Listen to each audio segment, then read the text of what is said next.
شمعِ بز میں ہدایت پہ لاکھوں سلام۔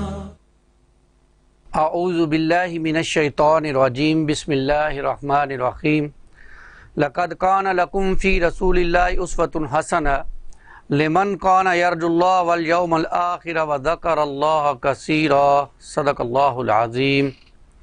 رب اشرح لی صدری ویسر لی امری واحلل عقدۃ من لسانی یفقہوا قولی واجعل لی وزیرا من اہلی، آمین یا رب العالمین۔ اللہم صلی علی محمد وعلی آل محمد کما صلیت علی ابراہیم وعلی آل ابراہیم انک حمید مجید۔ اللہم بارک علی محمد وعلی آل محمد کما بارکت علی ابراہیم وعلی آل ابراہیم انک حمید مجید۔ آج یکم ربیع الاول ہے اور ربیع الاول کے حوالے سے سیرت رسول صلی اللہ علیہ وسلم کے پروگرام کو ہر جگہ پر بیان کیا جاتا ہے۔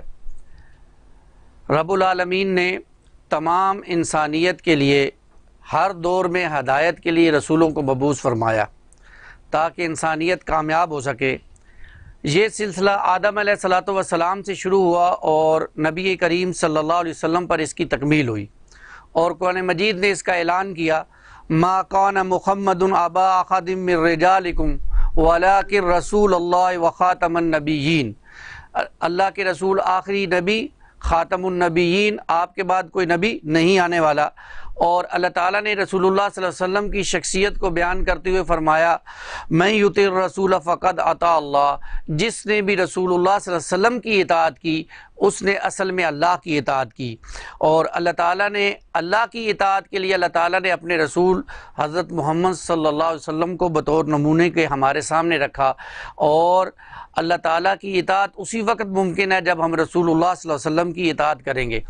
اگر ہم رسول اللہ صلی اللہ علیہ وسلم کی اطاعت نہیں کرتے، اگر ہم اللہ کے رسول صلی اللہ علیہ وسلم کی سنتوں پر عمل نہیں کرتے، اگر ہم اللہ سے محبت کرنا چاہتے ہیں تو ہمیں رسول اللہ صلی اللہ علیہ وسلم سے سچی محبت کرنی ہوگی، اور اس کا ثبوت یہ ہے کہ ہم رسول اللہ صلی اللہ علیہ وسلم کی اطاعت کریں۔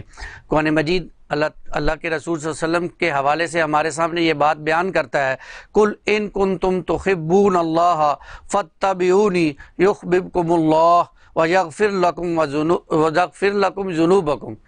اے نبی صلی اللہ علیہ وسلم ان سے کہہ دیجئے اگر تم اللہ سے محبت کرنا چاہتے ہو تو پھر تم محمد رسول اللہ صلی اللہ علیہ وسلم کی اتباع کرو، اللہ تم سے محبت کرے گا۔ اللہ کی اطاعت ممکن ہی نہیں ہے جب تک رسول اللہ صلی اللہ علیہ وسلم کی اطاعت نہ ہو۔ اللہ کی محبت کا دعویٰ صحیح ہو ہی نہیں سکتا جب تک آپ صلی اللہ علیہ وسلم سے محبت نہ کی جائے۔ نبی پاک صلی اللہ علیہ وسلم کے احکامات کی پیروی کرنا، آپ صلی اللہ علیہ وسلم کی اطاعت کرنا، آپ کے ہر عمل کی اتباع کرنا، یہ اصل میں اللہ ہی کی اطاعت ہے۔ یہ جذبہ اطاعت میرے اور آپ کے اندر کیسے پیدا ہوگا؟ یہ محبت کا جذبہ میرے اور آپ کے اندر کیسے پیدا ہوگا؟ اس کا بڑا آسان طریقہ ہے کہ ہم اسوہ رسول صلی اللہ علیہ وسلم پر عمل کریں، ہم سیرت رسول صلی اللہ علیہ وسلم پر عمل کریں، کیونکہ خود قرآن مجید کہتا ہے لَقَدْ كَانَ لَكُمْ فِي رَسُولِ اللَّهِ أُسْوَةٌ حَسَنَةٌ۔ بے شک نبی پاک صلی اللہ علیہ وسلم کی زندگی میں تمہارے لیے بہترین نمونہ ہے۔ اور سیدنا علی رضی اللہ تعالیٰ عنہ کا قول ہے کہ اللہ کے نبی صلی اللہ علیہ وسلم سے بڑھ کر کوئی رعب والا نہیں تھا۔ جب کوئی آپ کو دور سے دیکھتا تو اس پر آپ کی ہیبت طاری ہو جاتی، اور وہ جتنا قریب ہوتا جاتا اتنا ہی رسول اللہ صلی اللہ علیہ وسلم کی محبت میں گرفتار ہو جاتا، اتنا ہی اس پر رسول اللہ صلی اللہ علیہ وسلم کی محبت غالب ہو جاتی۔ یہ گواہی تو گھر سے آ رہی ہے، سیدنا علی رسول اللہ صلی اللہ علیہ وسلم کے رشتہ دار ہیں، لیکن ایک گواہی عروہ بن مسعود کی، یہ مشرک تھا اور صلح حدیبیہ کے موقع پر موجود تھا، واپس آ کر اس نے یہ گواہی دی کہ میں نے جو کچھ رسول اللہ صلی اللہ علیہ وسلم کے صحابہ کو دیکھا ہے، وہاں پر جو کچھ جتنی محبت وہ اپنے نبی سے کرتے ہیں، یہاں تک کہ جب اللہ کے رسول وضو کرتے ہیں تو وہ وضو کا پانی نیچے نہیں گرنے دیتے، اس پانی کو لے کر اپنے ہاتھ پر اپنے جسم پر مل لیتے ہیں۔ یہ محبت کون بیان کر رہا ہے؟ عروہ بن مسعود مسلمان نہیں ہے، تو اللہ کے رسول صلی اللہ علیہ وسلم کی شیرت کی، آپ کی محبت کی گواہی غیروں سے بھی آ رہی ہے۔ اب سوال یہ پیدا ہوتا ہے کہ آج ہم یہ محبت اپنے اندر کیسے پیدا کریں؟ میں اور آپ اپنے اندر یہ محبت کیسے پیدا کریں، یہ جذبہ کیسا پیدا کریں؟ اس کے لیے سیرت النبی صلی اللہ علیہ وسلم کا یہ سلسلہ شروع کیا جا رہا ہے، تاکہ ہم اللہ کے رسول کی سیرت کو سنیں اور سننے کے بعد اس کو اپنی زندگیوں میں اپلائی کرنے کی کوشش کریں۔ اللہ مجھے اور آپ کو اس کی توفیق عطا فرمائے۔ دیکھیے، کسی بھی عظیم ہستی کو جاننے کے لیے اس کے مقصد کو دیکھا جاتا ہے کہ اس کا مقصد کیا ہے۔ جتنا جس کا مقصد اونچا ہوتا ہے اتنی وہ عظیم ہستی ہوتی ہے۔ رسول اللہ صلی اللہ علیہ وسلم کا مقصد قرآن مجید نے 3 مرتبہ بیان کیا، سورہ فتح میں، سورہ صف میں۔ اللہ تعالیٰ فرماتے ہیں وَالَّذِي أَرْسَلَ رَسُولَهُ بِالْهُدَىٰ وَدِينِ الْحَقِّ لِيُظْهِرَهُ عَلَى الدِّينِ كُلِّهِ وَلَوْ كَرِهَ الْمُشْرِكُونَ۔ وہی اللہ جس نے بھیجا اپنے رسول کو الہدا دے کر اور سچا دین دے کر، تاکہ اس کو پورے ادیان پر غالب کر کے دکھایا جائے، تاکہ پورے ادیان پر اس کو غالب کر کے دکھایا جائے اور مشرکوں کو جتنا مرضی ناگوار گزرے۔ یہ رسول اللہ صلی اللہ علیہ وسلم کا مشن تھا۔ آپ کی پوری زندگی اسی مشن کے لیے کھپی ہے۔ رسول اللہ صلی اللہ علیہ وسلم کی 23 برس کی جو جدوجہد تھی وہ اسی مشن کے لیے تھی کہ اللہ کی زمین پر اللہ کا دین غالب آ جائے، لوگوں کو اللہ کی غلامی میں لایا جائے۔ اس وقت لوگ لوگوں کی غلامی کیا کرتے تھے، لیکن اب اللہ کے رسول صلی اللہ علیہ وسلم دنیا میں تشریف لائے اور آپ کی یہ ذمہ داری تھی کہ لوگوں کو لوگوں کی غلامی سے نکال کر اللہ کی غلامی میں لایا جائے۔ باقاعدہ سیرت کا مطالعہ کرنے سے پہلے ہم اس وقت کے ماحول کا جائزہ لیں گے جس ماحول میں رسول اللہ صلی اللہ علیہ وسلم تشریف لائے۔ اس وقت ہم عرب کے علاوہ اگر باہر دیکھتے ہیں تو ہندوستان کی تہذیب موجود تھی۔ عورت کو بہت کم تر سمجھا جاتا تھا، آج بھی ہندوستان کے اندر عورت کو کم تر سمجھا جاتا ہے۔ عورت کو پاؤں کی جوتی سمجھا جاتا، عورت کی کوئی حیثیت نہیں تھی معاشرے میں۔ یہی حال وہاں پہ موجود جو عرب کے اندر تھے لوگ، ان کا تھا، وہ بھی عورت کو کوئی اہمیت نہیں دیتے تھے۔ زندہ بیٹیوں کو زمین میں گاڑ دیا جاتا تھا، اور اس کے علاوہ جب کوئی جس کے گھر میں بچی پیدا ہو جاتی وہ منہ چھپا کے رکھتا تھا تاکہ لوگوں کو خوشخبری نہ مل جائے کہ اس کے گھر میں بیٹی پیدا ہوئی ہے۔ یہ حالات تھے عرب کے اندر۔ مکے کے اندر کا یہ حالات تھے۔ آپ اندازہ کریں کہ لوگ طواف کرتے تھے تو برہنہ ہو کر اپنے جسم سے کپڑے اتار کر، اور اس کو نیکی سمجھا کرتے تھے۔ اس ماحول میں یہود بھی موجود تھے جنہوں نے کیا کیا کہ دنیا پرست بن گئے، اپنے دین کو مال بنانے کا ذریعہ بنا لیا اور دنیا ان کے لیے محبوب بن گئی، اپنی کتابوں میں خود تعریف کر دی اور ایسے لوگوں کو فتوے دیے کہ جس سے ان کی جیبیں بھرتی تھی اور اس سے زیادہ ان کا دین نہیں تھا، یعنی دین اپنی پسند کا بنا لیا۔ یہ یہود کا رویہ تھا۔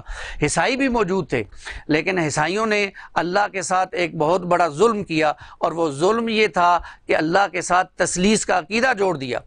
اور یہ تثلیث کا عقیدہ یعنی اللہ کے علاوہ بھی خدا ہیں، سیدنا مریم کو اور سیدنا عیسیٰ علیہ السلام کو اللہ کے برابر، ایک کو بیٹا بنا دیا، ایک کو بیوی بنا دی۔ اس حالات کے اندر جو عرب کا معاملہ تھا، آپ اندازہ کریں جو مشرکین تھے ان کے عقائد کتنے بگڑ چکے تھے۔ ان لوگوں نے فرشتوں کو اللہ کی بیٹیاں بنا دیا، اور جانوروں میں سے جس کو چاہا حلال کر دیا، جس کو چاہا حرام کر دیا۔ اللہ کے تعلقات معاذ اللہ جنات سے قائم کر دیے۔ اقتصادی سطح پر بتوں کے نذرانے جو ہے وہ ان کی جیبوں میں آتے تھے، لوٹ مات عام تھی، ہر طاقتور جو کمزور تھا اس کے اوپر غالب آ جاتا تھا، اور ذرا سی بات پر جنگ چھڑ جاتی تھی۔ کبھی پانی پینے پلانے پہ جھگڑا، کبھی گھوڑا آگے بڑھانے پہ جھگڑا، ذرا سی بات پر جھگڑے ہو جایا کرتے تھے۔ ان حالات کو ذہن میں رکھیے۔ ان حالات میں اللہ تعالیٰ سورہ انبیاء میں فرما رہے ہیں وَمَا أَرْسَلْنَاكَ إِلَّا رَحْمَةً لِلْعَالَمِينَ، اور اے نبی صلی اللہ علیہ وسلم ہم نے آپ کو رحمت للعالمین بنا کر بھیجا ہے۔ پوری ان سے یہ حالات تھے جن حالات میں رسول اللہ صلی اللہ علیہ وسلم دنیا میں تشریف لائے۔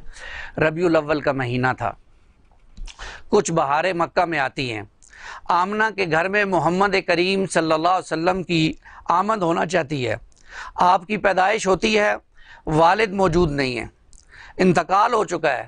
برکہ نامی کنیز تھی، اس نے جا کر آپ کے دادا سیدنا مطلب کو جا کر خوشخبری سنائی۔ آپ کے دادا نے آپ کا نام محمد تجویز کیا۔ اس زمانے میں یہ معمول تھا کے بچوں کو فطری ماحول کے لیے گاؤں وغیرہ میں بھیج دیا کرتے تھے۔ آپ صلی اللہ علیہ وسلم کو بھی حلیمہ سعدیہ کے حوالے کیا جاتا ہے کہ وہ ان کو لے کر اپنے گاؤں چلی جائیں اور ایک نیچرل ماحول کے اندر آپ کی پرورش ہو۔ جب آپ صلی اللہ علیہ وسلم کی عمر 4-5 برس کی ہوئی تو ایک بہت اہم واقعہ ہوا، شق صدر کا واقعہ۔ یہ ایمان کے واقعات ہیں، سائنس ان کو قبول نہیں کرے گی۔ دلیل سیرت ہے نہ کہ سائنس ہے۔ سائنس سے فائدہ اٹھایا جا سکتا ہے، سائنس کا علم حاصل کیا جا سکتا ہے، لیکن اگر ہم ہر چیز کو سائنس پہ پرکھیں گے تو پھر ایمان سے ہاتھ دھو بیٹھیں گے۔ تو دلیل کیا ہے؟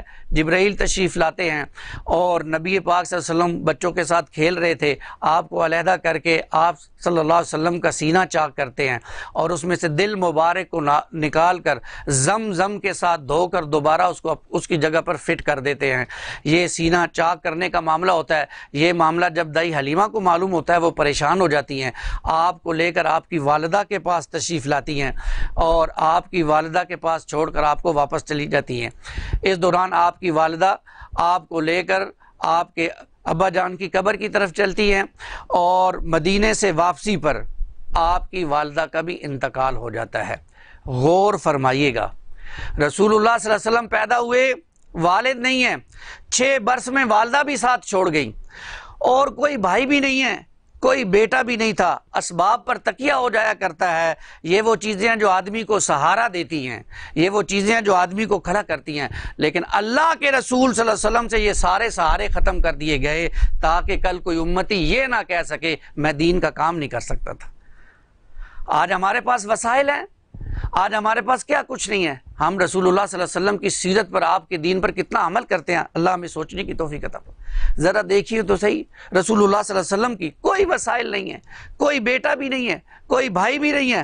ان حالات سے اولاً محمد رسول اللہ صلی اللہ علیہ وسلم کو اللہ تعالیٰ نے گزارا ہے تاکہ اللہ کے دین کے کام کرنے والے وہ یہ سمجھ جائیں کہ یہ سب مراحل ان کے اوپر بھی آ سکتے ہیں۔ یہ آپ صلی اللہ علیہ وسلم کا معاملہ ہے۔ پھر آپ صلی اللہ علیہ وسلم کی عمر جب 8 برس کی ہوتی ہے تو آپ صلی اللہ علیہ وسلم کام شروع کر دیتے ہیں، اپنے چچاؤں کے ہاتھ میں جو ہے وہ تجارت میں ہاتھ بٹانا شروع کرتے ہیں اور 12 سال کی عمر میں آپ ابو طالب کے ساتھ تجارت پر جاتے ہیں۔ ایک راہب سے ملاقات ہوتی ہے جو کہ آپ کے نبی ہونے کی پیشن گوئی کرتا ہے، تو ابو طالب اسی وقت رسول اللہ صلی اللہ علیہ وسلم کو واپس مکے کے اندر بھیج دیتے ہیں کہ کہیں میرے بھتیجے کو کوئی تکلیف نہ پہنچا دے۔ اسی دوران جنگ فجار کا معاملہ بھی ہوتا ہے، قریش ایک طرف ہوتے ہیں اور کچھ دوسرے قبائل دوسری طرف تھے۔ رسول اللہ صلی اللہ علیہ وسلم نے بھی اس جنگ کے اندر قریش کا ساتھ دیا اور آپ اپنے چاچاؤں کو اس جنگ کے اندر تیر پکڑایا کرتے تھے۔ بڑی پاکیزہ زندگی تھی رسول اللہ صلی اللہ علیہ وسلم کی۔ وہ معاشرہ یعنی جس کے حالات کچھ میں نے پہلے عرض کیے، وہ معاشرہ جس میں عیاشی کا سامان سر عام مل جایا کرتا تھا۔ دو دفعہ نبی کریم صلی اللہ علیہ وسلم نے فرمایا کہ میری عمر کے نوجوان موسیقی کی محفلوں میں جایا کرتے تھے لیکن میں کبھی ان کے ساتھ نہیں گیا۔ ایک مرتبہ جانے کی کوشش کی لیکن راستے میں اللہ تعالیٰ نے مجھے نیند دلا دی۔ یعنی ہر لمحہ اللہ کے رسول صلی اللہ علیہ وسلم کے ساتھ اللہ کی مدد بھی شامل حال رہی۔ آپ صلی اللہ علیہ وسلم غریبوں کے ہمدرد تھے اور دین اسلام آنے سے پہلے، غالب ہونے سے پہلے جو لوگ تھے آپ کو صادق اور امین کہتے تھے۔ آپ کی سچائی کی وجہ سے، آپ کی امانت کی وجہ سے آپ غم زدہ لوگوں کے لیے بھی نمونہ تھے۔ یعنی آپ صلی اللہ علیہ وسلم پر جتنے غم گزرے ہیں، ہم پڑھیں گے سیرت کے اندر، سیدہ فاطمہ فرماتی ہیں کہ جب کسی پر کوئی غم آئے وہ میرے ابا جان کی سیرت کو دیکھ لے۔ جتنے بھی کسی رسول کو تکلیف ملی ہیں ان سب سے زیادہ تکلیف محمد کریم صلی اللہ علیہ وسلم کو ملی ہے۔ تو رسول اللہ صلی اللہ علیہ وسلم کی زندگی کا معاملہ ہے۔ پھر آپ صلی اللہ علیہ وسلم غریبوں مسکینوں کی مدد کرتے تھے۔ آپ کا معاملہ یہ تھا کہ آپ جو کچھ ہوتا تھا گھر کے اندر وہ لے کر چلتے تھے اور جب تک ختم نہیں ہو جاتا تھا واپس گھر تشریف نہیں لایا کرتے تھے۔ یہ بات بھی نوٹ کیجئے کہ رسول اللہ صلی اللہ علیہ وسلم نے اختیاری فقر اختیار کیا۔ آپ صلی اللہ علیہ وسلم یہ نہیں تھا کہ پیدائشی فقیر تھے، نہیں، آپ صلی اللہ علیہ وسلم جس خاندان میں پیدا ہوا وہ عرب کا مشہور اور عزت دار خاندان تھا۔ پھر آپ کی جب شادی ہوئی سیدہ خدیجہ کے ساتھ، آگے اس کا تذکرہ بھی آئے گا، آپ کی جب شادی ہوئی تو وہ ایک مکے کی امیر ترین عورت تھی لیکن انہوں نے ساری دولت آپ صلی اللہ علیہ وسلم کے قدموں میں ڈال دی، اور اللہ کے رسول صلی اللہ علیہ وسلم نے وہ ساری دولت غرباء میں، مساکین میں تقسیم کر دی۔ اللہ کے رسول صلی اللہ علیہ وسلم غریبوں میں، خصوصاً غلاموں میں آپ جا کر کام کرتے تھے، ان کا ہاتھ بٹاتے تھے۔ یہی وجہ ہے کہ پورے 40 سال کی زندگی قرآن مجید نے جو بیان کی ہے، وہ 40 سال کی زندگی قرآن مجید ان کے سامنے رکھتا ہے، مشرکین کے سامنے۔ بھائی دیکھو تو صحیح، یہی وہ شخص ہے، یہی وہ شخص ہے جس نے کبھی جھوٹ نہیں بولا، یہ لوگوں کے کام آنے والا ہے، تم اس کی خود کردار کی گواہی دے رہے ہو، اس نے رسالت کا دعویٰ کیا تو تم اسے جھوٹا کہتے ہو، معاذ اللہ۔ تو یہ آپ صلی اللہ علیہ وسلم کی سیرت تھی، اور آپ کا بچپنا تھا، کچھ آپ کی زندگی کے حالات اور واقعات تھے۔ انشاءاللہ اگلی نشستوں میں ہم اس سے آگے سیرت کو لے کے پڑھیں گے، آغاز وحی سے لے کر پھر آپ کے ساتھ جو جو واقعات ہوئے اس کو مختصراً، تاکہ ہم اللہ کے رسول صلی اللہ علیہ وسلم کی سیرت سے اپنے اندر محبت پیدا کر سکیں۔ یاد رکھیے گا، سیرت رسول کا مطالعہ کس لیے ہے؟ تاکہ میرے اور آپ کے اندر جذبہ اطاعت پیدا ہو جائے، جذبہ محمد رسول صلی اللہ علیہ وسلم پیدا ہو جائے۔ اللہ مجھے اور آپ کو اس کی توفیق عطا فرمائے، آمین یا رب العالمین۔